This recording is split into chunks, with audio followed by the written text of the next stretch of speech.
저희가 매주 순서대로 교리 문답 같이 공부하고 있습니다. 오늘 내용은 저희가 32번째 시간이 됐는데요.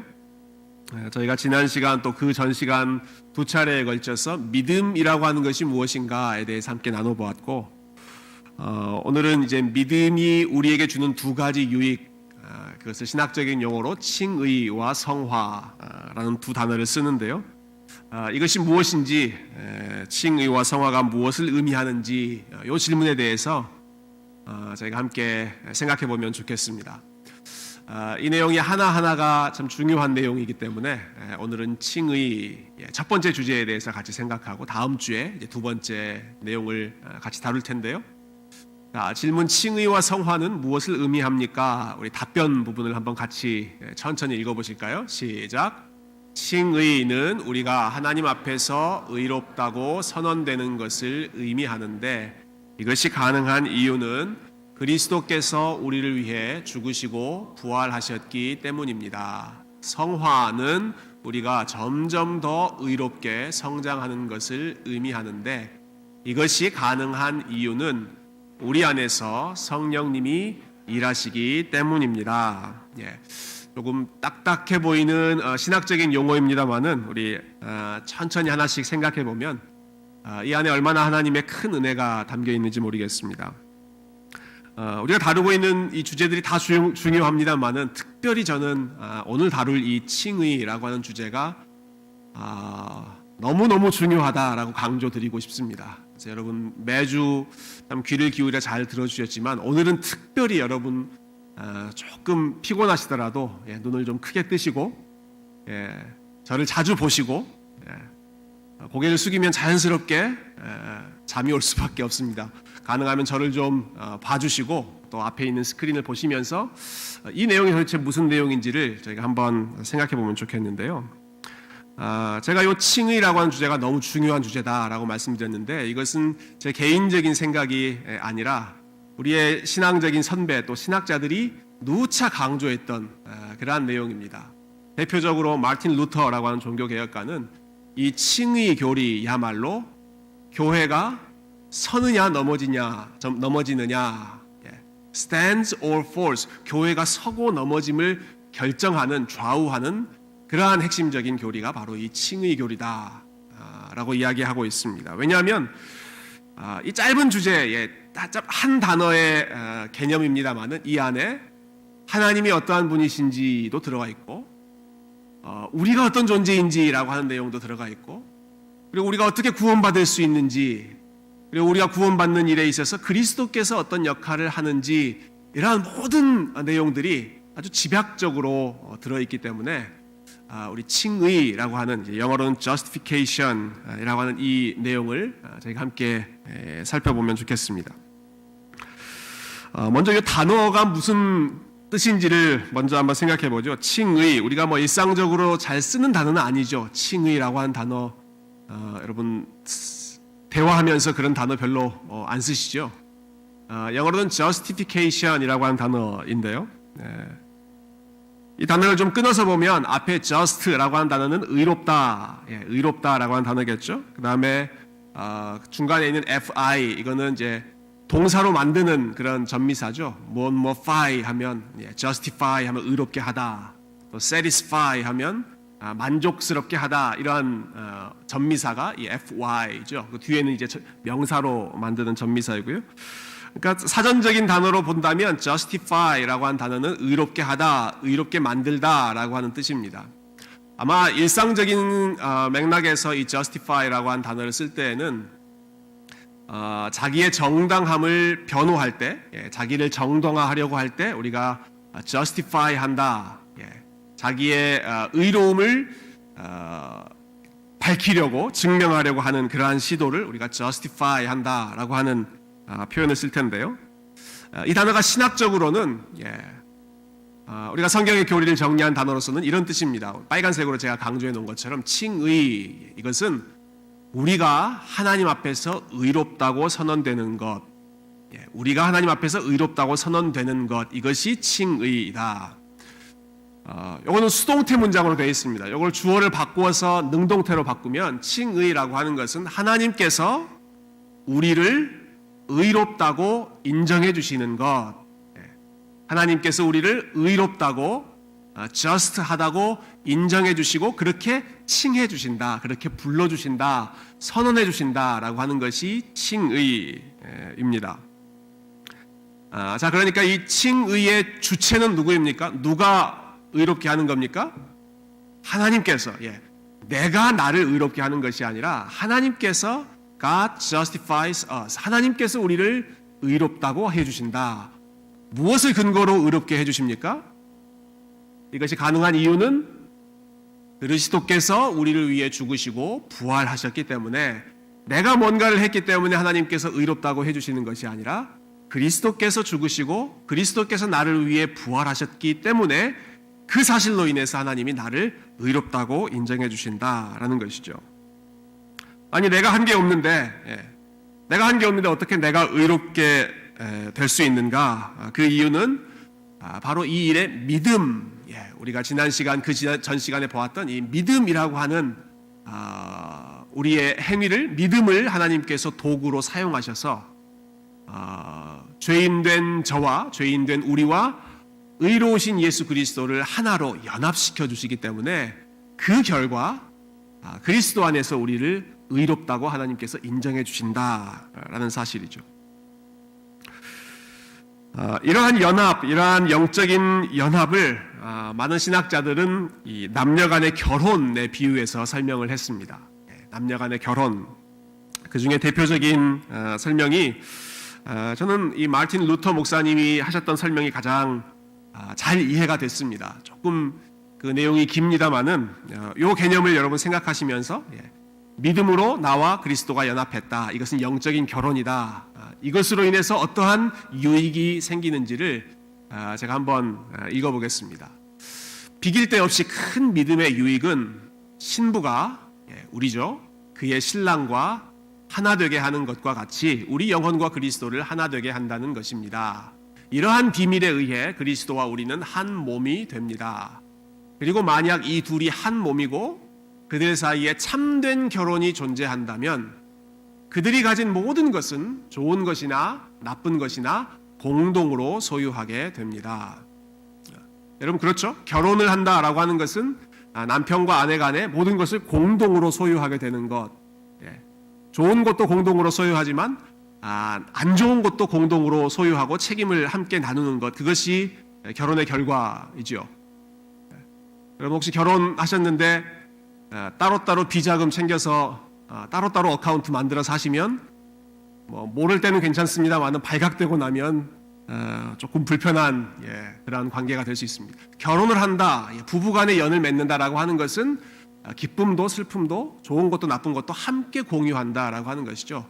바로 우리가 예수 그리스도와 믿음으로 연합한다라고 했을 때 이러한 결과가 생긴다라는 것입니다. 따라서 믿는 영혼, 우리는 그리스도께서 가지신 것은 무엇이나 우리의 것인 양 자랑하고 기뻐합니다. 반대로 그리스도께서는 우리가 가지고 있는 모든 것을 자신의 것으로 주장하시고 책임을 져주십니다. 그러면 그리스도께서 가지고 계신 것은 무엇이고 우리가 가지고 있던 것은 무엇입니까?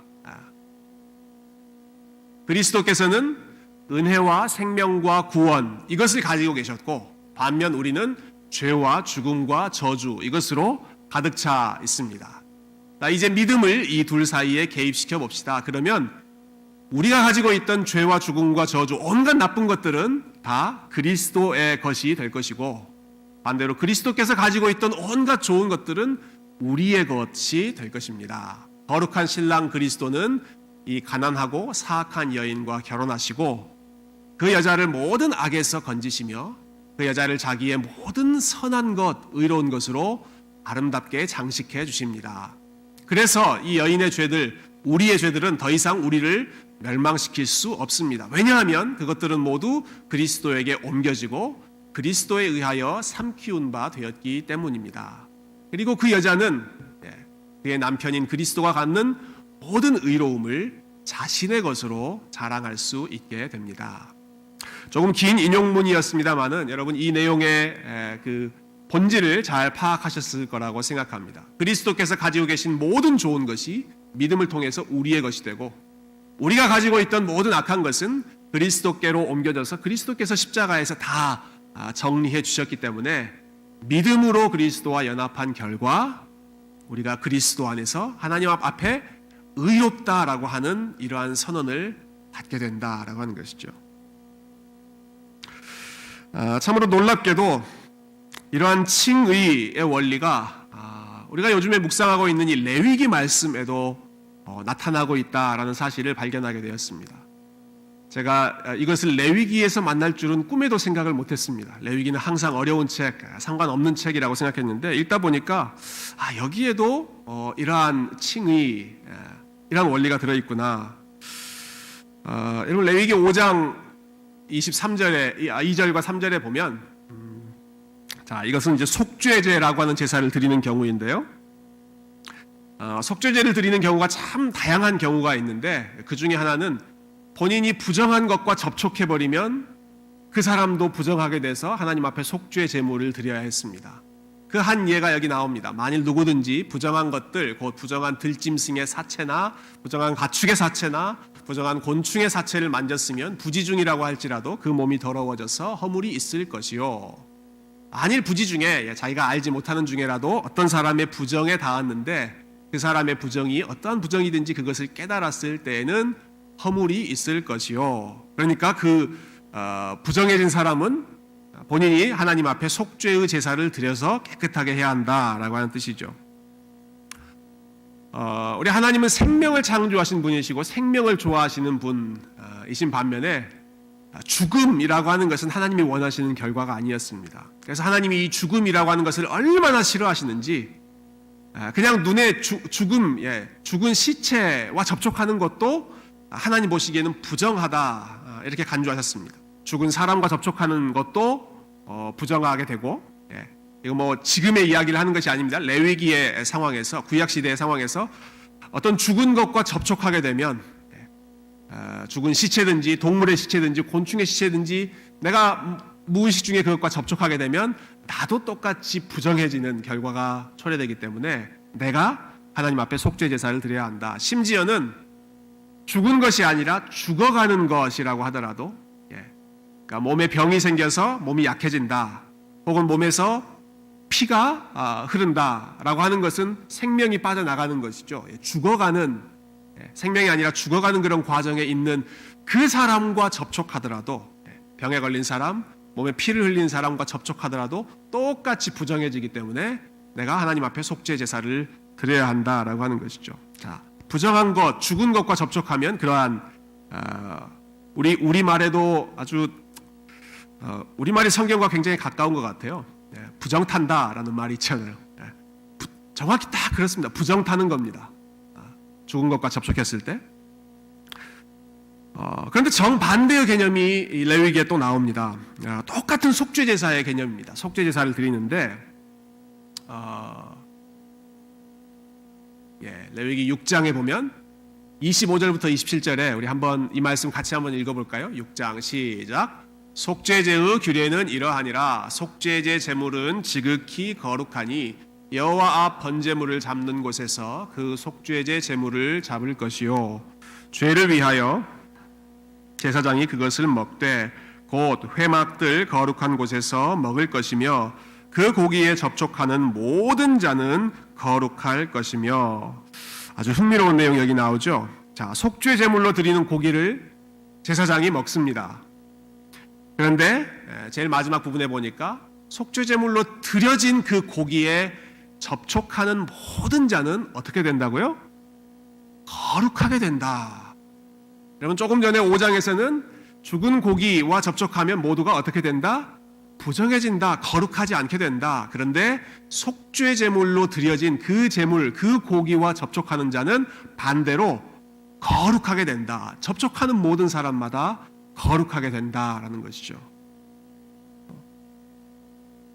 속죄 제물이라고 하는 것은 그것에 접촉하는 사람을 오히려 거룩하게 바꾸어 버리는 그러한 정결함의 능력이 있다라는 것입니다. 여러분, 예수님께서 하신 일이 바로 이것입니다. 예수님께서 이 땅에 오셔서 하신 일들이 바로 부정한 사람들을 거룩하게 바꾸어 주시는 일들을 하시지 않았습니까? 예수님께서 이 땅에 오셔서 그 당시에 소위 부정하다라고 여겨졌던 사람들을 하나씩 둘씩 만나셨습니다. 세리 또는 창녀 혹은 심지어는 병든 사람들, 이러한 사람들을 한 분씩 한 사람씩 다 만나셨습니다. 그리고 그들과 가까이 지내고 그들과 함께 어울리셨습니다. 자, 유대인들의 사고방식, 또 구약적인 사고방식에 따르면 그렇게 하면 예수님이 부정해지는 것입니다. 부정한 사람들과 같이 어울리고 병든 사람들과 같이 어울리면 그 사람도 똑같이 부정해지는 것이 레위기의 원리입니다. 바로 이게 이 예수님과 바리새인들이 충돌했던 부분이죠. 여러분, 바리새인이라고 하는 이 사람들은, 바리새라고 하는 말은 구별되었다, 떨어져 있다라고 하는 뜻입니다. 무엇으로부터 구별되어 있는 것입니까? 자기들은 죄로부터 혹은 자기들이 부정하다라고 규정해 놓은 것으로부터 분리되어 있기 때문에 우리는 거룩한 사람들이다. 이 사람들은 이렇게 거룩함을 지키려고 했던 거죠. 부정함으로부터 자기를 분리시킴으로써 스스로를 거룩하게 지키려고 했던 반면 예수님은 정반대입니다. 여러분, 예수님의 모습은, 예수님의 원리는 부정한 사람들 안으로 들어가서 그들을 오히려 거룩하게 바꾸시는 것이 예수님께서 하신 일이시죠.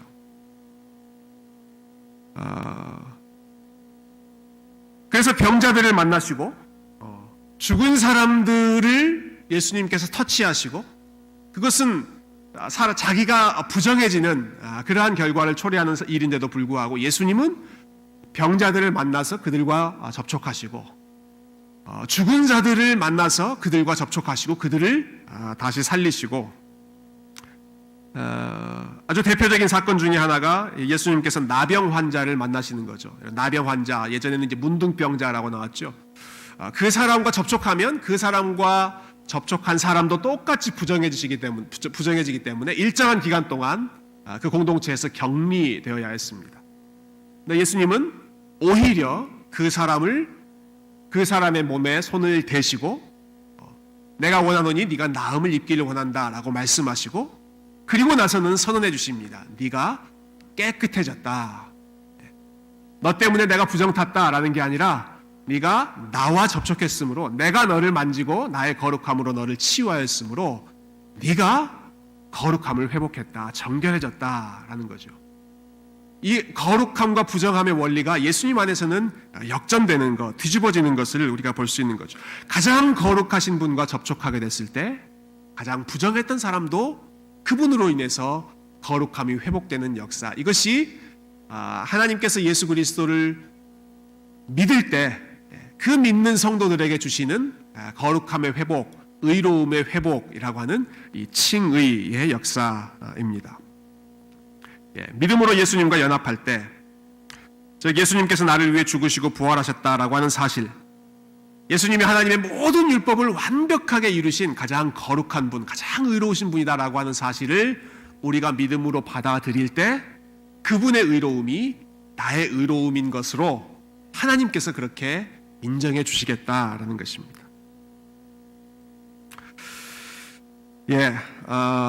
이처럼 칭의, justification이라고 하는 가르침은 아주 중요한 부분이 이것인데요. 자, 하나님께 우리가 의롭다고 인정받는 근거가 나에게 있는 것이 아니라 예수님에게 있다라고 하는 사실을 우리에게 가르쳐 줍니다. 나에게 인정받을 수 있는 근거, 거룩함을 인정받을 수 있는 근거가 있는 것이 아니라 그것이 누구에게 있다고요?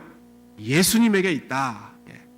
내 안에, in us, 우리 안에 있는 것이 아니라 우리 밖에, outside us, 우리 바깥에 예수 그리스도 안에 있는 그 의로움을 우리가 믿음으로 우리의 것으로 취한다라는 것이죠. 여러분, 이것은 단순히 머리 아픈 딱딱한 신학적인 교리에만 그치는 것이 아닙니다. 여러분, 이것은 우리의 신앙생활에 이 원리는 굉장히 실제적인 영향을 끼칩니다.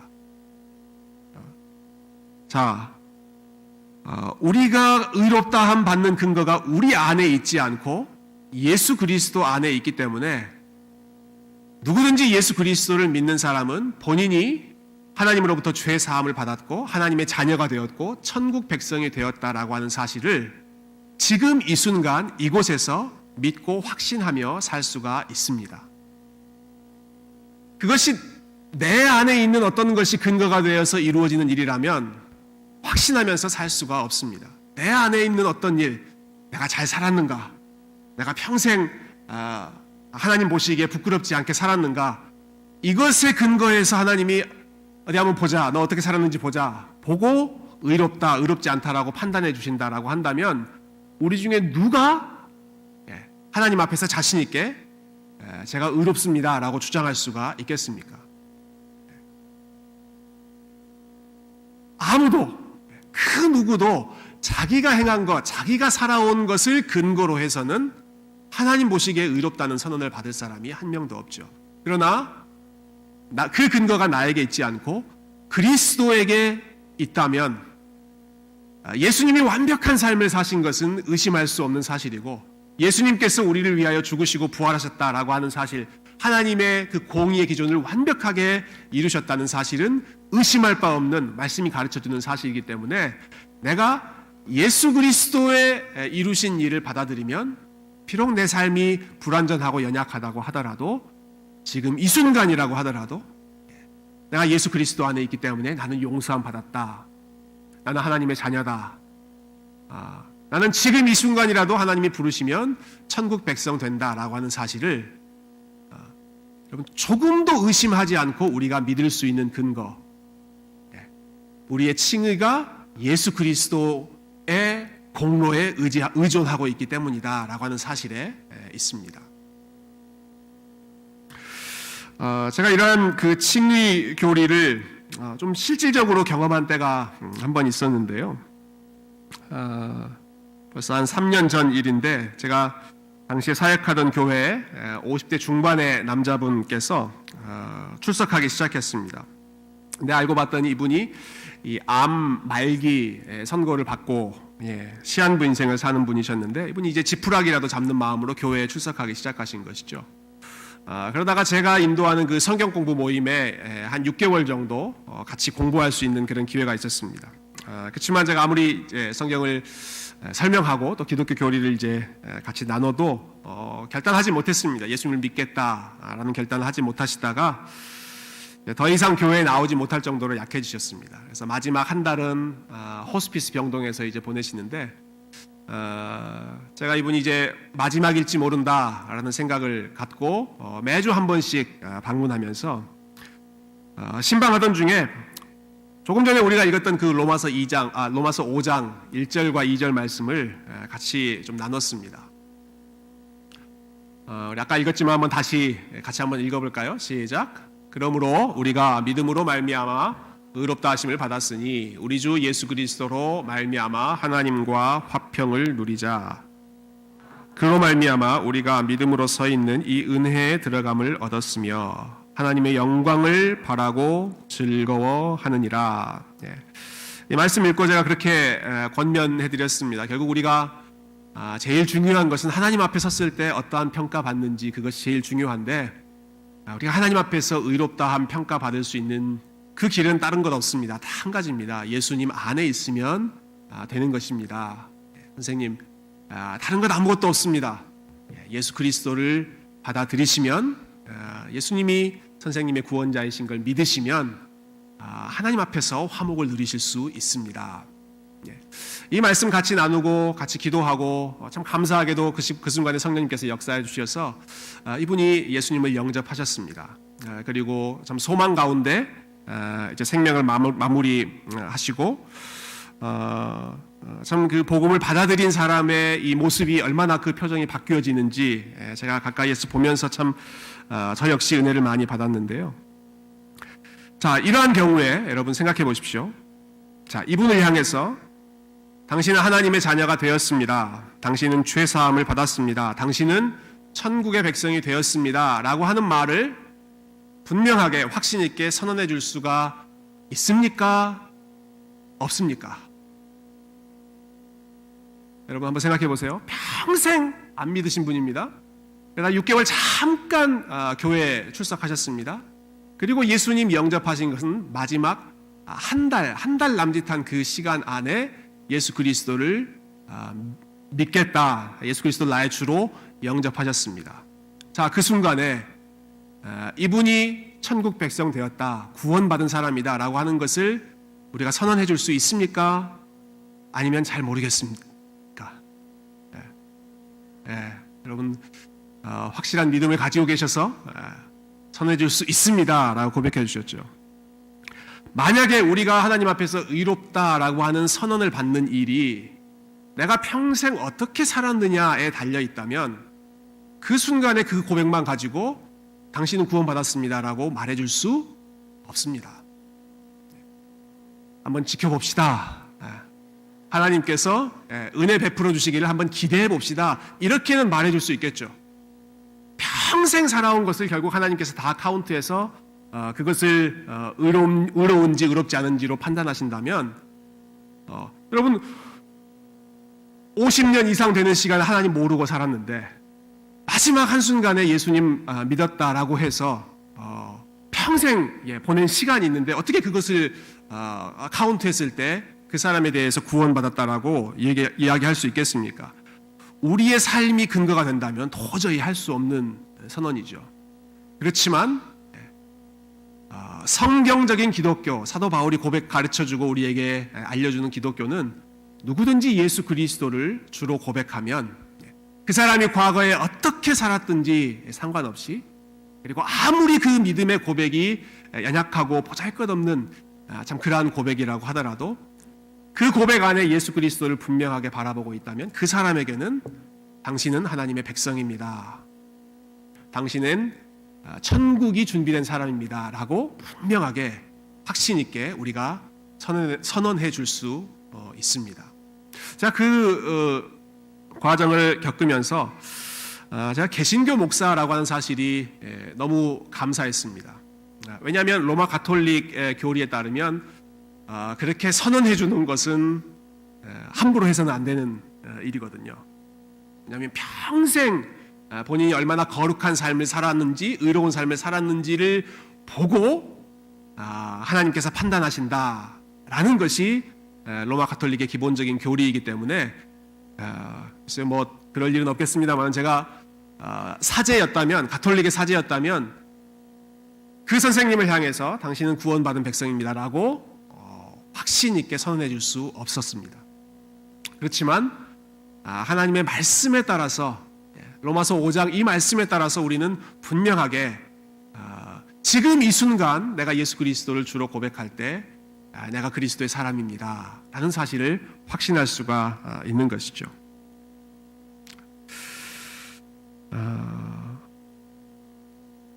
예수님으로 말미암아 우리가 이 은혜에 들어감을 얻었으며 하나님의 영광을 바라고 즐거워하느니라. 사도 바울이 분명히 이렇게 선언하고 있고, 또 로마서 8장에도 보면 그러므로 이제 그리스도 예수 안에 있는 자에게는 결코 정죄함이 없나니, 결코 정죄함이 없다. 이 동사의 시제를 우리가 좀 주목해 볼 필요가 있습니다. 그 시제는 다 미래형이 아닙니다.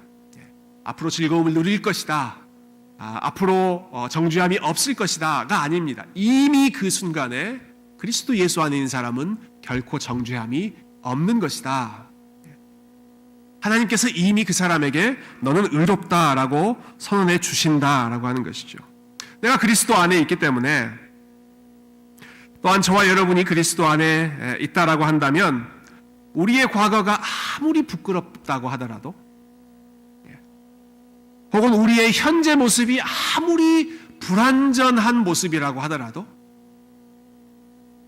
그럼에도 불구하고 내가 예수 그리스도를 바라보는 겨자씨만한 믿음이라도 있다면, 여러분 예수님께서 참 재미있는 말씀 주셨죠.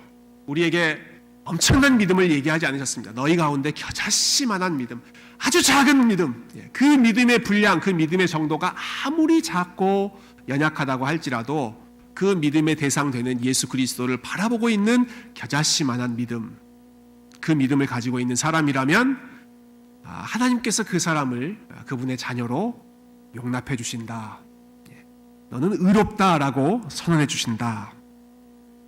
왜냐하면 우리가 의롭다고 인정받는 근거는 결코 내 삶이 얼마나 거룩한가에 달려있지 않기 때문이죠.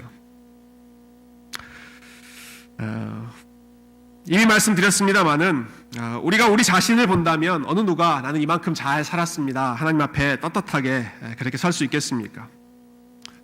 또 우리가 앞으로 거룩한 삶을 위해서 계속 노력하고 또 경주하고 우리가 다음 주에 살펴볼 이 성화의 노력 계속해서 해야 되는 그러한 책임이 우리에게 있습니다마는 아무리 우리가 거룩하게 산다고 노력한다고 한들 그것이 얼마나 완벽한 그러한 거룩한 모습이 되겠습니까? 아무리 노력해도 부족한 것 투성이고 흠 많고 연약한 것이 우리의 인간적인 모습, 연약한 우리의 모습임에 불구하지만 그럼에도 불구하고 우리의 마음이 아무리 크게 요동하고 우리의 믿음이 비틀거린다라고 하더라도 하나님께서는 이미 우리가 그와 같은 연약한 존재이신 것을 아시면서도 우리를 그리스도 안에서 구원해 주셨기 때문에 우리의 연약함, 우리의 흔들림이 결코 하나님의 구원, 하나님의 은혜를 좌절시킬 수 없다.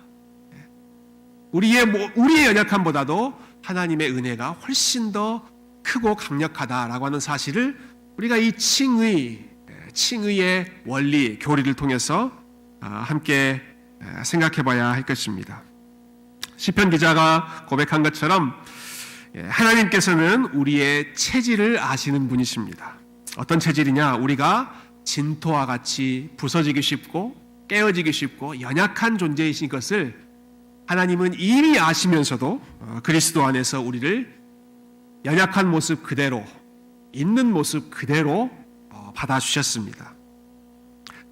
여러분, 하나님께서 만약 우리가 가장 괜찮은 상태, 가장 선한 상태, 견고한 상태에서 우리를 사랑해 주셨다라고 한다면 우리가 연약해지고 우리가 넘어질 때 아이고 내가 사람 잘못 봤구나, 사랑을 포기하거나 취소할 그러한 여지가 있을 것입니다. 그렇지만 하나님께서 우리를 사랑하신 시점이 우리에게 선한 것이 아무것도 없고 우리에게 강한 것이 아무것도 없고 우리가 연약하고 심지어는 하나님 앞에 가장 원수된 모습으로 있었음에도 불구하고 하나님이 그 밑바닥의 상태에서 저와 여러분을 구원해 주셨다라고 한다면 그 이후에 우리의 모습이 아무리 볼품이 많고 허물이 많다라고 하더라도 그것이 하나님의 구원 계획, 하나님의 은혜, 우리를 향한 하나님의 사랑으로부터 끊을 수 있는 그러한 능력을 행사하지 못한다라고 하는 사실이죠. 그리스도 예수 안에 있는 자는 결코 정죄함이 없느니라. 그리스도 예수 안에서 우리에게 나타내 보여주신 이 하나님의 사랑으로부터 환난이나 곤고나 적신이나 어떠한 것도 하나님의 사랑으로부터 우리를 끊을 수 없느니라. 이러한 믿음의 선언을 오늘 저와 여러분이 우리의 것으로 하나님의 약속으로 받아들이고 여러분, 우리 자신을 바라보는 것 별로 중요하지 않습니다. 내가 어떤 모습을 가지고 있는가, 내 삶이, 내 내면이 혹은 내 삶이 어느 정도인가, 사실 그거 그렇게 중요한 건 아닙니다. 우리가 바라봐야 할 것은 우리 자신의 모습이 아니라 언제나 예수 그리스도를 바라보는 것입니다. 우리는 언제나 예수 그리스도를 바라봅니다. 언제나 주님의 의로우심, 주님께서 행하신 일, 그리고 그리스도 안에서 하나님께서 우리에게 베풀어 주신 그 은혜만 바라보고 그 표대를 향해서 걸어가고 믿음으로 달려가는, 그래서 지금 이 순간에도 하나님과의 화목된 삶을 누리면서 즐거워하면서 확신 가운데 살아가시는 우리 아틀란타 세교회 성도님들 다 되실 수 있기를 주님의 이름으로 축원드립니다.